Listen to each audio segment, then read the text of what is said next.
everyone, welcome back to Dreams, Passion and Your Hong Kong Story, where every time we bring before you amazing stories of inspirational people from Hong Kong.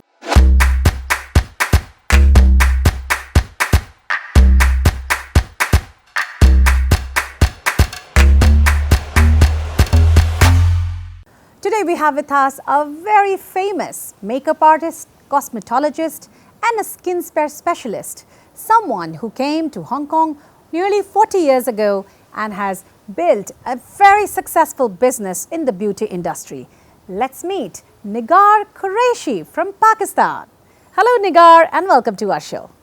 Hi Jaya, pleasure is mine. 𝐍𝐤𝐠𝐚𝐫 𝐞𝐬𝐡𝐢, owner of famous Hong Kong spa beauty 𝐻𝑎𝑣𝑒, is an award-winning aesthetician, skincare specialist, cosmetologist and makeup artist.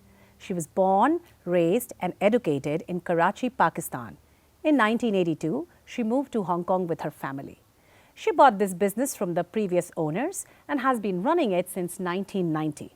She has received several awards for her pioneering work in beauty industry, and her company has been consistently awarded Most Relaxing Spa, Best Nail Salons, Best Slimming Treatments, and many awards in different categories every year.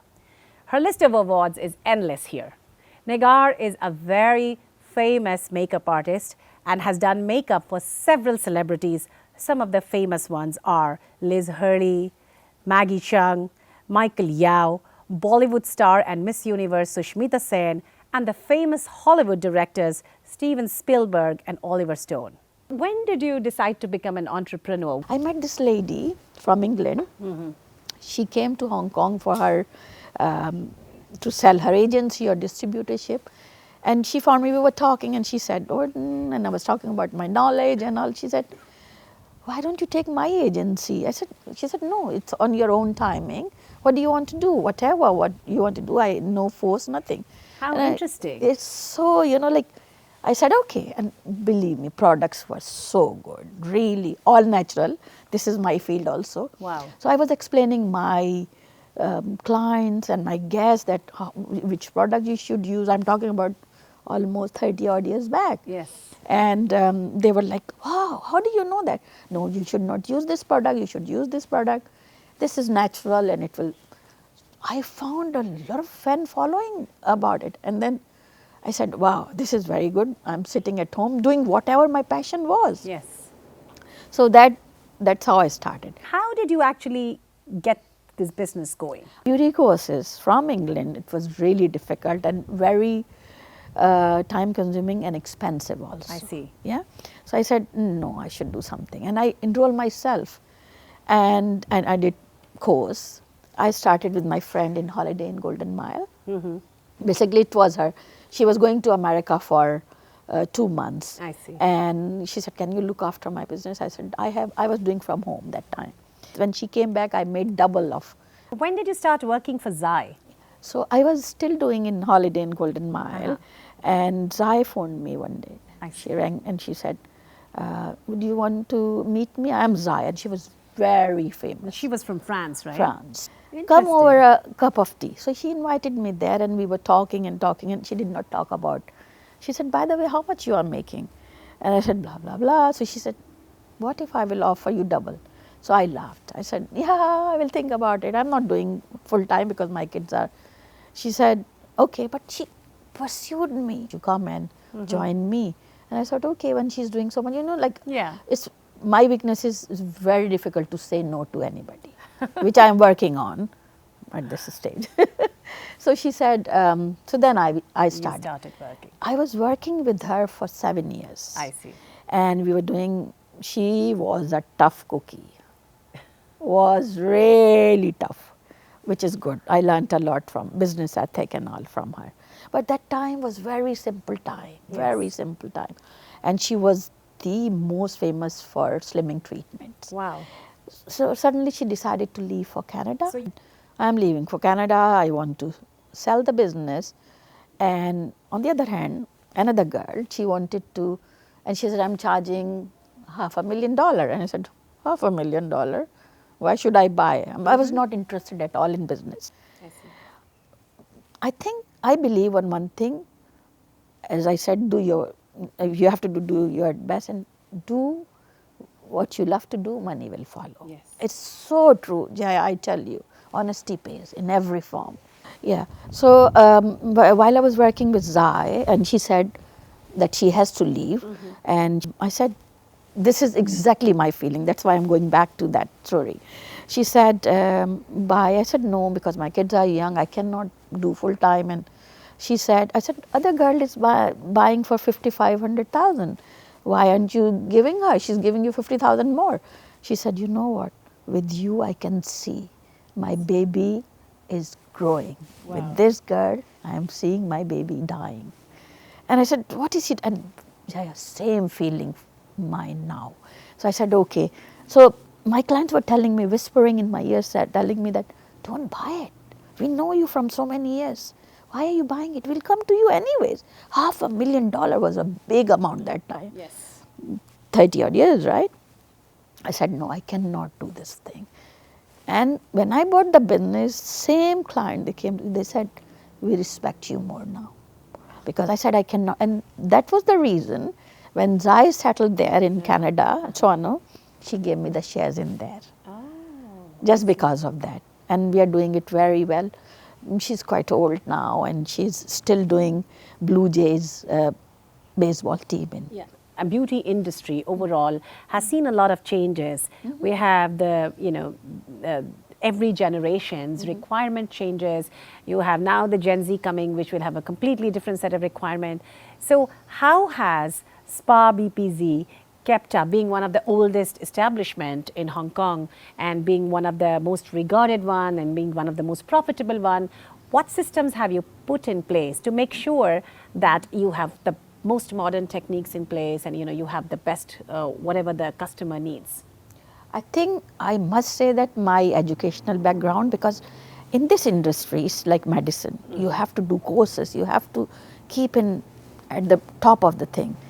Another thing which I think I am hands-on involved in treatments. I see. No other bosses. So you are yourself there. You actually do it yourself. Yes. Wow. And my like all, we are very good friends. All of the industry people, we are very good friends.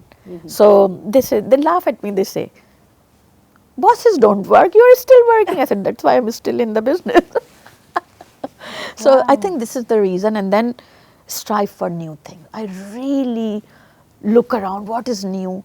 A team of doctors in America, they do their own shows.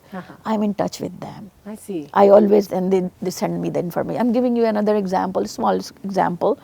20 years back or maybe more than that, I bought the laser machine, and these machines are in millions and millions of dollars, right? So I bought the machine, and then I paid the down payment. I was doing my research, and I said, no. And I said, what if I'll do on face and something will happen? What if I will do, by the way, I'm the guinea pig. So what, for face? Nobody knows about this machine. Yes. I had to buy another machine because I paid the down payment. Yes. But I was constantly researching.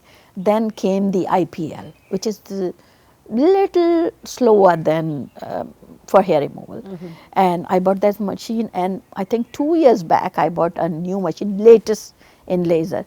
See, I took so long to make myself satisfied that this machine is So you good. always do a lot of research. I do a lot of before bringing research. any new products. And guinea pig. Yeah, and you try it first on make sure you try it on yourself. Exactly, yeah. Wow, that's amazing. So if someone would enter into Nigar's spa right now, we are sure that we're going to find you somewhere or the other, right? Sure. I've heard about that you give educational trainings also in your center, and that kind of really fascinated me. That can you highlight? Can you tell the audience about, why did you start this training purpose? Like, what is the motive behind that, and how does it help others? Okay. As I said, my motto is to spread your knowledge, really. You learn a lot by spreading it. So I found it's called 𝑁𝑄 Academy and School, Nigar Qureshi, and can be Nature's Quest. Basically, we were lacking good staff. I see. And I said, just get a certificate and I will teach you later. So my trainings are all hands-on.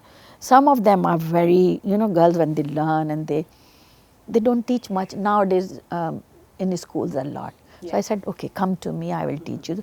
Slowly I built up this and that. And they wait.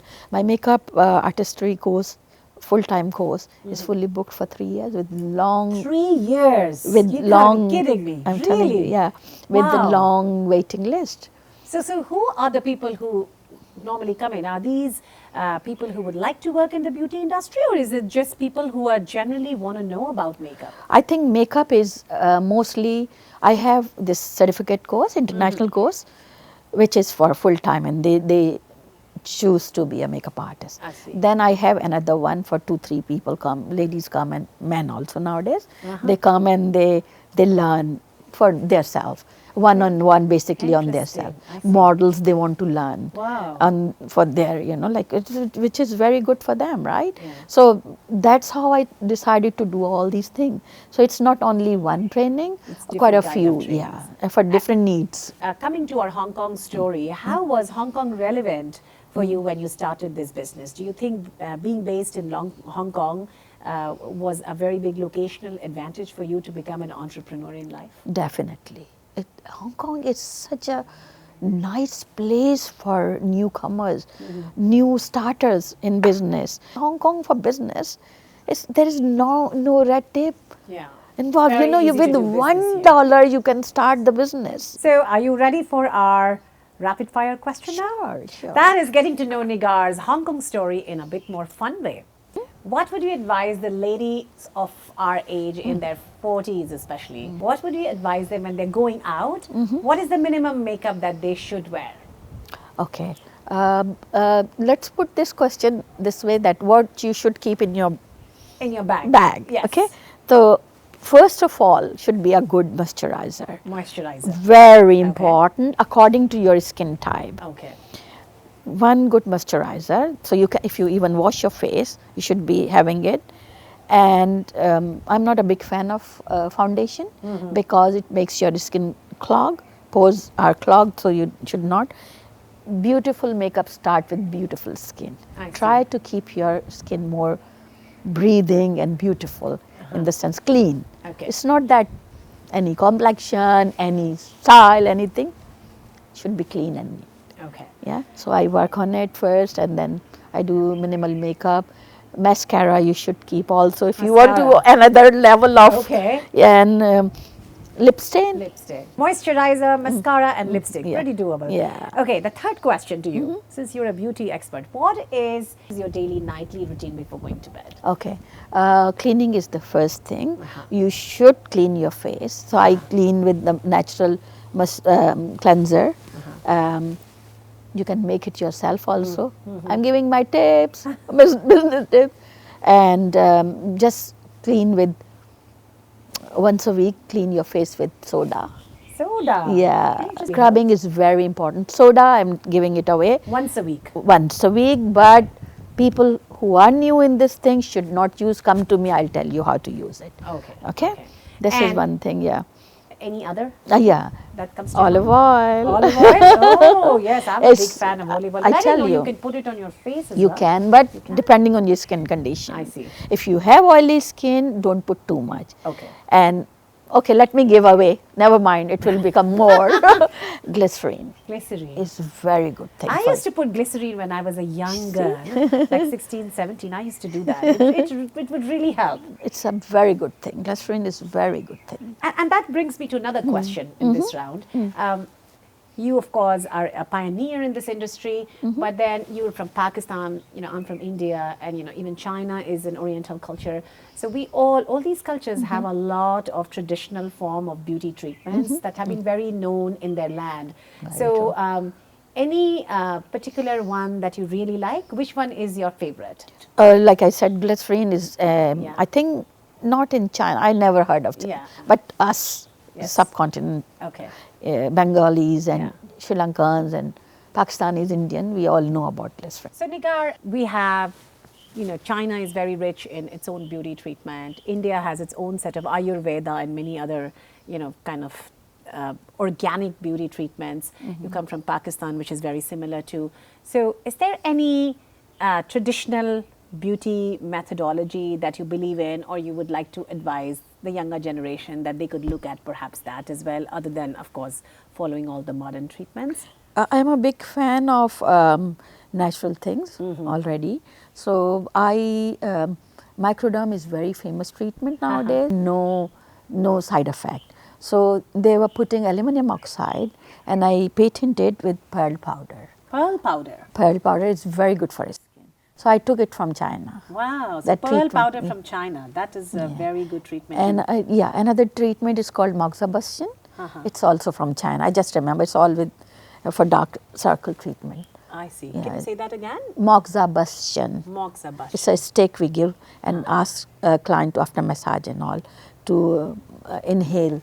So I made a treatment from China, from France, from... How interesting is that? Wow. I would love to come to your spa now. I would love to treat you. Another very easy question. What's your favorite dining place in Hong Kong, casual and formal? When you're saying in terms of restaurants? Restaurants, yeah. Okay, so my formal one is Ghadi's at Ghadi's at Peninsula. And then I love dim sum, wherever is available. And I love Japanese food a lot. Okay. So it's in Shang Palace and Chinese food in Shanghai. As a Hong Konger, what are you most proud about? Ethnic mix up in Hong Kong. It's beautiful. I love Hong Kong for that reason, that being a Muslim, being Indian, being Pakistani, we live in harmony. I love this thing, and vibrancy of Hong Kong. Wow. And bouncing back thing about Hong Kong. Hong Kong is not very lucky to run smoothly or fly. It has a lot of up and down, but it comes back very easily. So nice to hear. That's so comforting to hear in this time. Well, thank you so much. Those are such encouraging words. Thank you so much for coming to our show. Pleasure is mine, as I said. Thank you very much. Stay tuned for our next episode, where we bring you another fascinating story from this wonderful land, Hong Kong, on dreams, passion, and your Hong Kong story.